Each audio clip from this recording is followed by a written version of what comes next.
The train screeched to a halt as the morning sun spilled across the rolling hills of northern Bulgaria.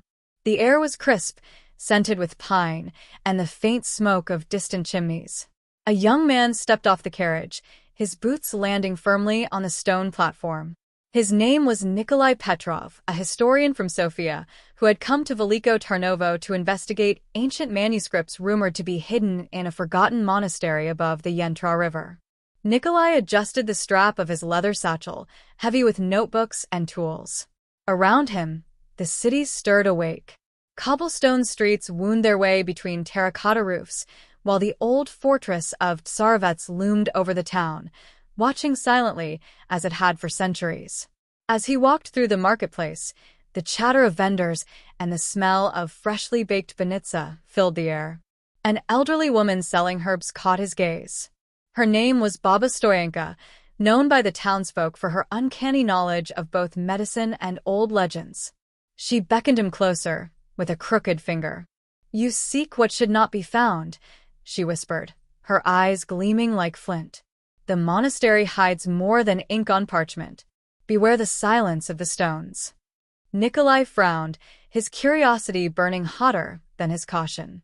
He thanked her and pressed onward, though her words clung to him like a shadow. By the time he reached his small rented room near Gurko Street, night was creeping in. The wind rose and carried with it a strange, hollow echo, as if the ancient walls themselves were murmuring warnings. That night, Nikolai dreamt of a door carved into rock, sealed by chains that rattled without wind. From behind the door came whispers in a language he almost understood. When he awoke, his chest was damp with sweat, and the bells of the fortress were tolling, summoning the town into another day. The path to the monastery waited, but so too did the secret that could shatter everything he thought he knew about history. At dawn, Nikolai set out toward the nearby village of Arbanesi, famed for its old monasteries and secret tunnels beneath the hills. The air was heavy with mist, and the bells of distant churches rang faintly through the fog. His satchel felt heavier than before, though he had packed nothing new. In the center of the village, he met Elena Markova, a young archivist who had been cataloging relics in the Church of the Nativity. She greeted him politely, but with a hint of suspicion. Word of his arrival had already spread among the locals. Elena led him into the dim sanctuary, where frescoes glowed like jewels in the candlelight. There she unrolled a parchment, older than anything he had ever seen. The ink was faded, yet one line caught his attention. It spoke of a sealed chamber beneath the cliffs of Arbanesi, guarded by chains of iron and silence. "Most believe it is only legend," Elena said, her voice hushed. "But if the chamber is real, it was locked for a reason." Later that night, Nikolai wandered alone near the limestone cliffs. His lantern cast long shadows across the rocks, and the sound of crickets died suddenly. Beneath his feet, he felt a hollow echo. The ground concealed something vast. Then came a whisper, low and fleeting, not carried by any human throat. His lantern flickered. He bent closer to the earth, and the soil trembled as though something below stirred. 2 days later, Nikolai and Elena descended into a forgotten wine cellar, said to connect with ancient passageways. Dust rose thick in the air, clogging their lungs, and cobwebs hung like curtains. The cellar opened into a narrow stairway cut directly into the stone. At the bottom, they discovered a cavern lit faintly by cracks of daylight seeping through from above. In the center stood an archway sealed by rusted chains. The air grew colder. The chains rattled as though touched by unseen hands. Elena gripped his arm, her face pale. Nikolai raised his lantern and studied the carvings around the arch. They depicted kings and monks kneeling before a hooded figure. An inscription in Old Church Slavonic wound across the stone. "Those who break the silence awaken the forgotten." The historian's pulse quickened. He reached for the chains, but Elena pulled him back. The cavern rumbled, as if in protest. A loose stone crashed to the ground, shattering the fragile silence. And from beyond the sealed door came a low, steady thrum, like the beating of a heart that had slept too long. The following morning, they climbed the path to the ruined monastery of St. Demeter. Perched high on a ridge, its crumbling walls overlooked the valley like a watchful sentinel. Inside the ruined chapel, icons lay shattered, and the altar was nothing but rubble. Yet in the corner, hidden beneath fallen beams, Nikolai discovered a carved box sealed with wax. Within lay fragments of a diary written by a monk centuries ago. The monk spoke of a brotherhood sworn to keep a presence bound beneath the cliffs of Arbanesi. He wrote of voices in the dark and of a curse that seeped into men's dreams until they could no longer tell prayer from madness. As Nikolai read, Elena's candle guttered, then died, though no wind blew. A faint chant echoed through the chapel, though the building was empty. The diary's last line chilled them both. When the chains break, the land itself will bleed. News spread quickly across Veliko Tarnovo. On the night of the full moon, the chains beneath Arbanesi trembled loud enough for shepherds in the hills to hear. That evening, Nikolai stood on Tsarevet's fortress, gazing at the swollen red moon rising over the Yentra River. The stones of the fortress radiated heat, though the air was cold.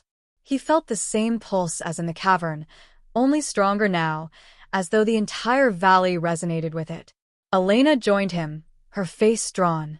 It is no longer hidden. The monastery's seal is weakening. Below them, villagers carried torches, whispering prayers as they crossed themselves. Dogs howled without pause. The river swelled unnaturally, its waters churning though no storm approached. And then, for a single moment, the moon turned black as if swallowed by shadow. The ground shook violently, knocking Nikolai to his knees. He felt it then, deep and certain. Something was trying to rise. Seeking answers, Nikolai and Elena traveled into the dense forests near Shipka Pass, where legends spoke of a solitary hermit who had lived beyond a century. They found him in a wooden hut clinging to the mountainside. His name was Dimo the Keeper. His eyes were clouded yet piercing, his voice carrying the weight of forgotten centuries. He listened as they spoke of the chains, the diary, the moon. "The one you fear is older than kingdoms," Dimo rasped. "It was bound by monks who paid with their blood. To break the seal is to invite its hunger. The land remembers, and it will demand its due." He handed Nikolai a talisman carved from bone, etched with runes older than the Cyrillic script. "This will not stop it, but it will give you time. Do not waste it." As they departed, the trees groaned though no wind stirred. In the distance, wolves gathered, their eyes glowing unnaturally bright, following every step back toward the valley. They returned to Arbanesi only to find the villagers gathered in terror near the cliffs. The earth had split open. The cavern door lay exposed, its chains broken and scattered like twigs. The sealed chamber gaped wide, breathing a cold draft that stank of decay. From within, a low chant seeped out, spoken in a tongue that made the skin crawl. Nikolai raised the talisman and stepped forward. Shadows coiled along the stone walls, reaching like fingers. Elena clutched a candle, though the flame bent inward rather than upward. And then, out of the darkness, two eyes flared, not red but void black, devouring the lantern light. A presence stepped forward, its shape shifting as though woven from smoke and bone. It whispered in a voice that seemed to echo from inside their own skulls. "You have woken me." That night, the river overflowed its banks, swallowing fields and cottages. Livestock drowned, and bridges cracked beneath the weight of unseen forces.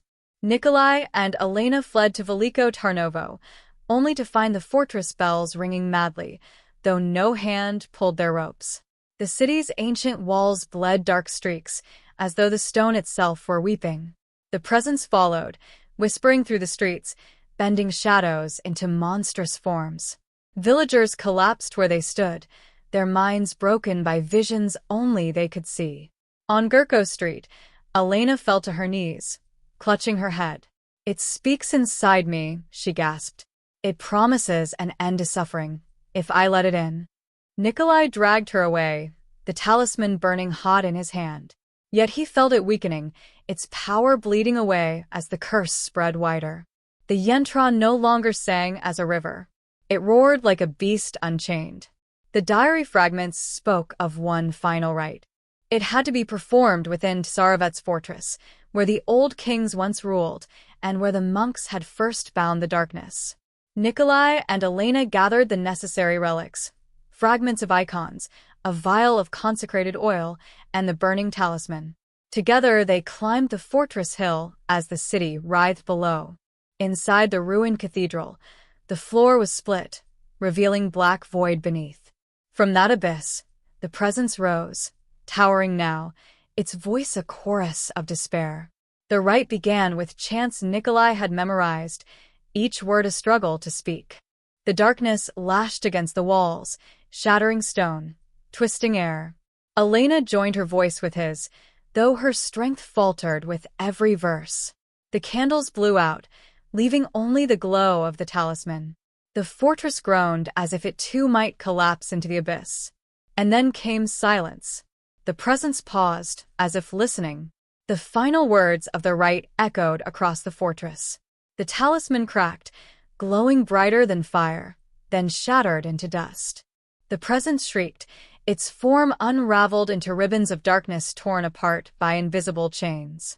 The abyss beneath the cathedral sealed shut, stone grinding against stone until no trace of the chasm remained. Nikolai collapsed, his voice gone. Elena crawled beside him, her eyes glassy yet alive. Outside, the river calmed, the bells ceased, and the cries of the city faded into uneasy quiet. They stood together on the fortress wall at dawn. Veliko Tarnovo glistened under pale light, though scars remained across its streets and hearts. Baba Stoyanka appeared once more, leaning on her crooked staff. She looked at them both, her face neither relieved nor sorrowful. "The chains may hold again," she said, "but the stones will never forget." Nikolai gazed at the city below, the ancient stones silent once more. Yet deep in his chest, he still felt the faintest echo, a pulse beneath the earth waiting.